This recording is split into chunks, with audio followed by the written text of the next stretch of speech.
আল্লাহ বলেছেন, তোমাদের কি মূল্য রয়েছে আমার কাছে?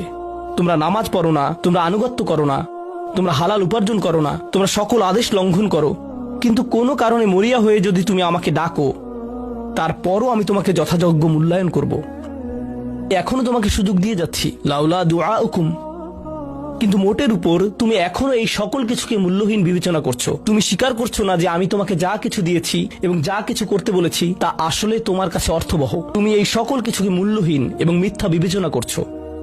তোমার এই স্বভাব পরিবর্তন করো, কারণ শীঘ্রই এটা স্থায়ীভাবে লেগে থাকা শাস্তিতে পরিণত হবে। আল্লাহ এটা বলেননি যে তোমাকে শাস্তি দেয়া হবে, বরং তিনি বলেছেন শীঘ্রই তোমাকে শাস্তি দেয়া হবে, শীঘ্রই তুমি এটা থেকে আর মুক্ত হতে পারবে না। অর্থাৎ তোমার জন্য এখনো সুযোগ রয়েছে, বদলে যাও। আয়াতটির আরেকটা অর্থ হলো, হে কুরাইশরা, যদি আল্লাহ তোমাদেরকে কোরআনের মাধ্যমে আহ্বান না করতেন, তাহলে অন্য কোন জিনিস তোমাদেরকে মূল্যবান সাব্যস্ত করত? আল্লাহ তোমাদেরকে এই কিতাবটি দিয়ে সম্মানিত করেছেন, আর সর্বোপরি আল্লাহ আপনাকে এবং আমাকে এই কোরআন দিয়ে সম্মানিত করেছেন। তারপরেও তোমরা এটাকে সম্পূর্ণরূপে অগ্রাহ্য করছো। তোমরা এই কিতাবের কোনো মূল্যায়ন করছো না, আল্লাহর এই বাণীকে মূল্যায়ন করছো না। এখনো সময় আছে, নিজেকে সংশোধন করো। এবং আল্লাহ তার কথা বলার জন্য যে তোমাদেরকে বেছে নিয়েছেন তার গুরুত্ব অনুধাবন করো। আয়াতটির সর্বশেষ অর্থ, আল্লাহ তোমাদেরকে শাস্তি দেওয়া পছন্দ করেন না। আয়াতাংশটির ভাষাতাত্ত্বিক একটি অর্থ হলো, তোমাদেরকে শাস্তি